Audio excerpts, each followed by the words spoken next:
All right, we're here with Johnny Wunder from Callaway. We're going to test out the new Apex irons. So we've got the Apex Pro, the CB, and the MB. Yeah. We're going to comp those against your current set, see which one fits you best, and we'll talk about the differences in the technology with all these as we're going through it.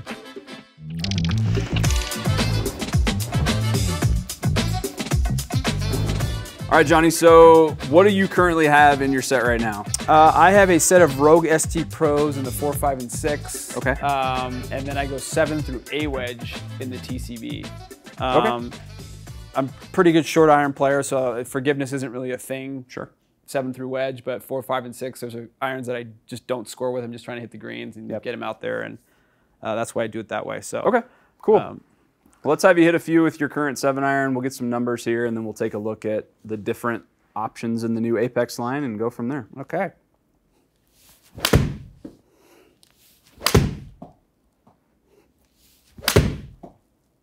So even just data-wise, like for you, definitely like where your spin's at, 6,500 on average on all those shots. Yep. Launch is on the high end of kind of the window that I'd be looking for with a 7-iron.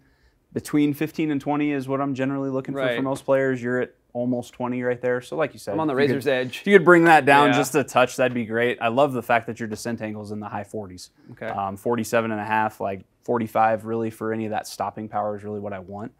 So that part's awesome. So I think as we go through this, the first step would be let's just try all 3 heads. Sure. Just so you can talk through with the viewers kind of what's different about each one, who they might be the best fit for. And then as we dial it in for you, we can start to look at different shaft and head combinations and then start to figure out kind of if we need to combo set, where that break needs to be. And that's kind of fun for me because, you know, in all my I have yet to try the new irons versus this one yet. So this is kind of cool to be able to do that. So we'll get a good comp and figure out where you're at. Nice. Had to come all the way to Denver to do something that I probably should have done at home a long time ago. We'll start with the Pro. Okay. And then we'll just work our way down. So we'll go Pro, CB, MB. Okay. But what is some of the differences for this new Apex Pro model versus what we had a couple of years ago? So I actually kind of call these TCB Plus. Okay. Because they, like, believe it or not, the TCBs, one of the reasons Rom and Xander's like that, because they're pretty forgiving. Based on where the center of gravity's placed and the turf interaction, they're really easy to hit. Yeah. Especially 7 through pitching wedge. Okay. Apex Pro is a hollow body construction, slightly bigger footprint than those. But it still has a player's shape. 3 through 5 iron, I think, have the face cup, so they launch a little higher. They all have progressive CG, so the long irons go up in the air and the short irons go down. But when you get 6 through A wedge in this set, they're 1025 forged carbon steel face, so you get to feel the sound and the responsiveness as you would as the Apex MB or the CB. So, but just a tick more forgiveness. Cool. Maybe a little higher launch.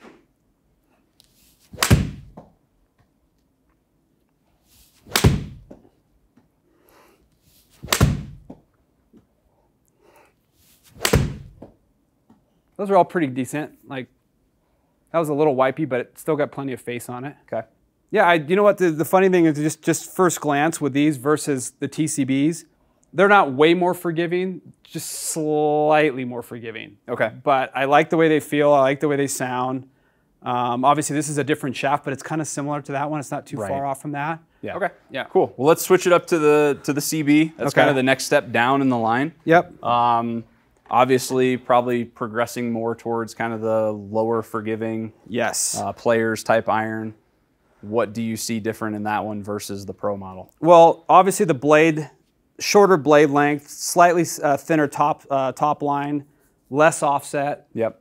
Versus my TCB, depending on what iron you're looking at, these have slightly more offset. I think when you get to the shorter irons, the offset gets a little bit more than the TCB. Interesting. But they're pretty close. I mean, I think the only thing that you would really see between these and the TCBs, these have a slightly longer blade length. Okay.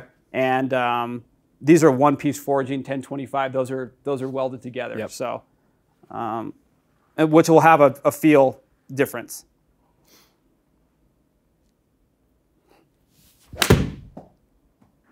Do you see a lot of guys on tour probably going more towards this model, or? I do. The trends on tour over the last 5 to 6 years especially is the MBs are kind of going away. You know, I'd say probably 10% of the tour plays an MB now. Yeah. And if they do, they have some sort of a combo set. With these CBs, especially for our staff, We had a lot of TCBs in play, but little by little, Yeah. as players get time to test these, they're starting to go in. And the biggest thing that they like is exactly the same as the TCB. These launch slightly higher, and they just feel better. Sure. They get through the turf a little bit better. Sure.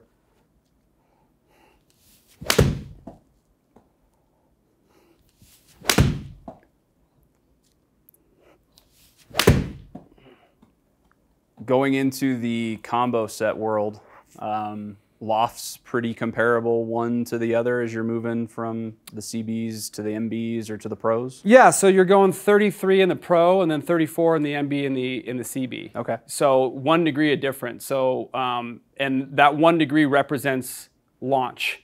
Yeah. So it's not for ball speed, it's not for anything. It's literally just to combat the launch. Okay. Those launch at about a degree and a half higher per testing Sure. than these do. Okay. That's it. Other than that, it's like...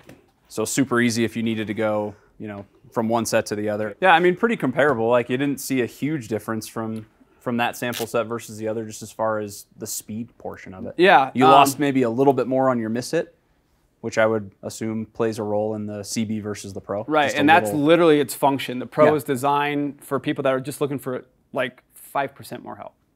Like that's literally it. Yeah.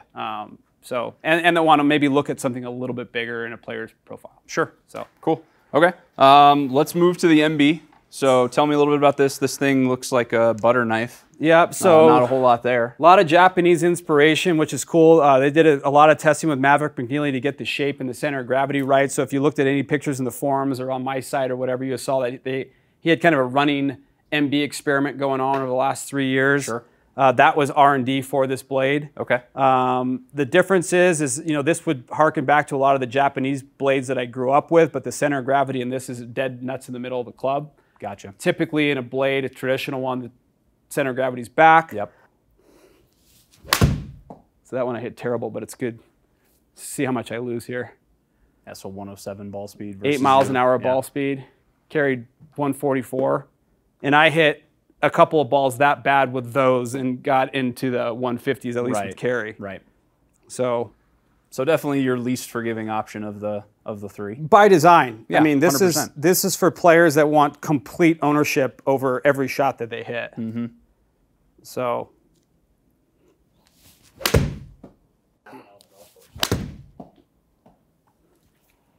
all right.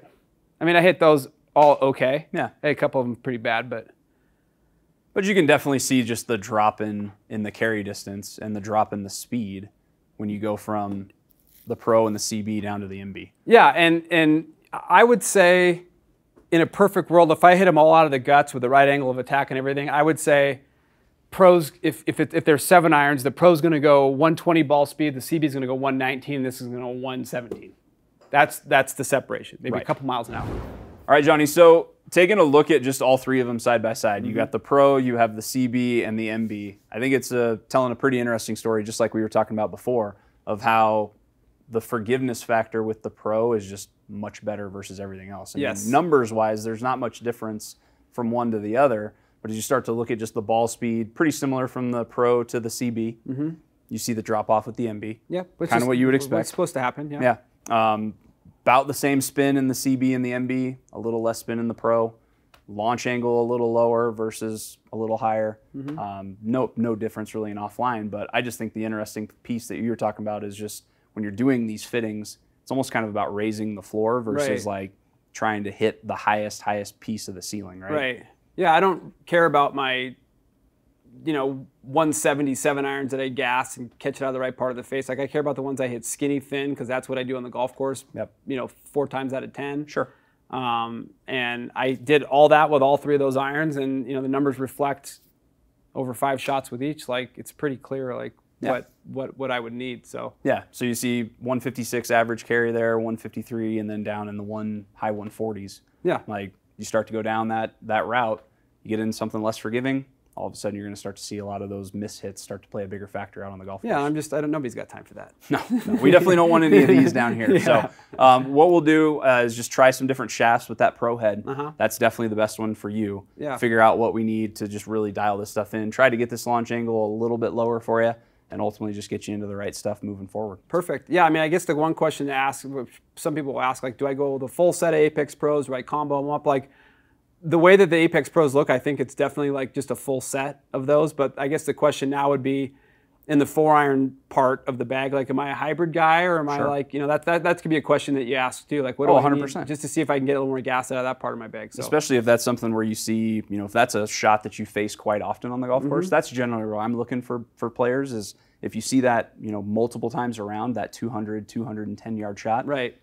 Is that something we need a little more forgiveness or something with a little more launch or a little bit more height on the golf ball versus the 4-iron model, which may not give you that. Well, yeah, and like you have to start thinking too. Like, as I get up there in age, like I'm looking to build my bag more like an LPGA player builds their bag, where I'm trying to pick my spots where I'm going to score. Like, you have a scoring section, you have a hang on for life section, and you have your driver, right? So, but yeah, those are all questions that you got to ask yourself, and you kick your ego to the side and. I still want to play good. I don't want to suck. So no, totally. Yeah. We're trying to make this game easier, not harder. So yeah, any of those questions would be a good place to start, especially if you're talking about just going through the full iron piece. Right. You don't want to just assume that somebody's just going to fit into 4-iron looks great. Go ahead and give it a rip. Yeah. No, 100%. Okay, cool. Cool. So yeah, we'll check those out and we'll get some different shafts and see where we need to go. All right. Okay, Johnny, so first one we're going to try out, Apex Pro head. We've got the KBS C taper shaft in there. Okay. Little bit of a lower launch profile, so hopefully that gets us to where we kind of want to be as far as the launch, and we'll see where we go with the distance piece as well. Okay. So these are kind of like these are 120, I think, so weight-wise kind of the same. Which I think for you kind of living in that same ballpark is probably a good idea. Start going... too crazy with any of that stuff, you'll start to see some weird... Launch came down a couple degrees already. Yeah. So the shaft thing is always kind of a funny thing for me because, I get a lot of questions like, give me like low launch, low spin. Like everybody, to me, shafts are timing mechanisms. Like it's essentially just, what makes a ball spin and move around is the head, but the shaft essentially is just, that's why it's important to find the right one. Right. One that times up with your body. That's why you got to try a bunch of them.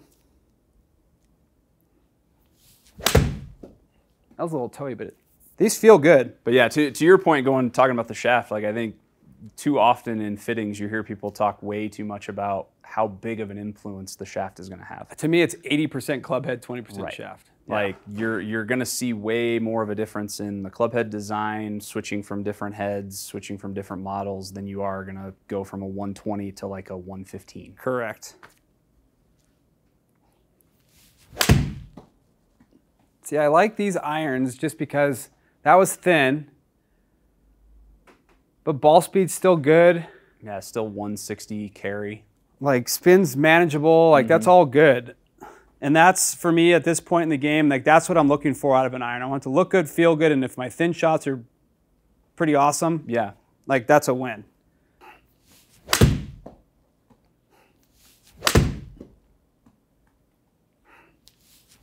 Oh, that was bad. Let's keep that in there, though. Like, that was decent. A little skinny, but... I was going to say a touch thin. Yeah, but that's me on the golf course. That's your miss, right? Yeah, like, I'm cool with that. It's out in front of me. Spin's good. Yeah. Ball speed's decent. You definitely saw just overall better numbers there with that one versus that Modus that we had in there originally that you were hitting when we were just testing through them. So ball speed jumped a little bit. Again, that could just be the shot sample that we have here, the solidness of the strikes that you had versus the ones before. But not much change in the backspin. I like how the launch angle's down under 19. You're at basically 18.4. Right. So that kind of gets you into that window of where you'd probably like to be more. Yes. I like I said at the beginning, between 15 and 20 is what I'm looking for a 7-iron. For someone like you, I'm probably erring towards kind of the bottom half of that. Right. Like 17, 18 versus 19 or 20. Right. So if you can get into a shaft and a club head that puts you in that window, I mean, everything else is pretty much the same. You just added a little bit more distance with that because that launch came down. Yeah, and I feel like if I can get my launch down, for example, like through technique, whatever, it could be, moving the ball back an inch or whatever the reason may be, but getting it down from 18.5 to even 16.5, ball speed's going to go up, everything kind of starts to normalize itself out. So when you're getting fit for irons, you still want to have places to go. You don't want to be on the razor's edge on every category of an iron fitting. You want to have some places to grow, improve. Correct. So like based on these numbers, I see like, okay, cool. Like I have some Wiggle room with ball speed, obviously, because I know I can get a little bit higher than that, but that's not today. I know launch angle, I have 1.5 degrees or 2 degrees to play with, and I know spin, I have still plenty of spin to play with.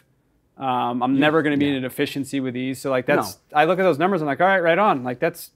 Yep. And I think that's a good point that you brought up too. When you're going through a fitting, like I always tell coaches and students when I'm fitting, it's like, hey, you know, the swing you have today is the swing you've got. Like we're not changing that today. We're here to find something that, to your point earlier, is going to raise the ceiling or raise the floor of what you have with your current set. Yeah. I don't want you to leave here with something that's worse than what you came in with. Right. I don't want to have to work any harder than I am right now to get better. So if I can just be, you know, a little janky like I am today and still get it out in front of me with some good numbers, and that's a good set. It's a good set of clubs. Yeah, totally. Yeah. What I'd like to do next, I know you have the Dynamic Gold S400s in your current set. Yes. I'd like to test those just with the new head. Yeah, just so you kind of have like an apples to apples deal to look at, but I think that's a really good option for you, especially trying to get the launch down, is that C-taper. And I've been playing them for 25 years, so that helps too. Yeah, we'll try that one out and see what we get. We'll see what that one does for us. Yep. Again, I think we've got a pretty good option in that C-taper if worse comes to worse, but it'd be interesting to see if this changes much with the new head. That was a little chunky. Same thing, 2 in a row. Like this is the way I would look at it, Johnny. I mean, you go, here's your C-taper numbers, here's your Dynamic Gold numbers, you know, top versus bottom. I mean, ball speed's pretty much the same. Spin's pretty much the same. This launch is about 1 degree lower than the DG that you have right now. Your offline's the exact same. Your descent angle's pretty close. I mean, you're not seeing much difference in the total distance, but I know you said bringing that ball down. Now, whether that's through technique or through equipment, I mean, there's 2 different ways to go about it, right? But if you use the equipment to your benefit, then having that C-taper shaft can help you lower that launch angle a little bit. Right. And then from there, it falls on you to say, okay, I either need to decrease the dynamic loft, change something that I'm doing technique-wise to help me out, get it down to that 16 or 17 number you were looking at earlier. I would go at the bare bones minimum, go 5 through. We'll call it, you know, pitching wedge for now. Right. I would probably go and mess around with some 4-iron options just to see if maybe like, you know, a hybrid would be a good play, or maybe taking the Apex Pro 4-iron and bending it a couple degrees strong. I mean, whatever it might be, like that would be the next experiment I would do, is just to figure out, you know, what's gonna, I guess, make it a consistent 210 club. Yeah. Right. Because I know like Apex Pro 5-iron, I imagine based on these numbers, I bet you that goes 190 to 195. Sure. So now I got to make sure I have a 210 club. And that's usually where I start with those like longer game fittings is, okay, what are we here for? Right. Like, are you looking for a yardage? Are you looking for a specific club for a certain shot? And to your point, it's generally, I have this par 3 or I have this hole at my home club. Right. It's this far and I don't have a club for it. Yeah, and I don't want to make a club go that far. I want it to go far and just do its job. Exactly. Yeah. So then that becomes really easy. It's like, okay, now I know my target number. I know exactly what I'm looking for as a fitter. And now I start trying different options to get you dialed in where you need to be. Yeah, and you'll find one. Yeah. Cool. Right on. Awesome, man. Well, I think we got a good option. Thanks brother. For hanging out. Yeah, this was absolutely. fun. So hopefully you got some good information on the new Apex Pro line. Johnny is the man when it comes to all that. So. And I know what irons I need to order. I need to get Apex Pros, the KBS C-tapers. There you go. Right on. Cool. Thanks, dude.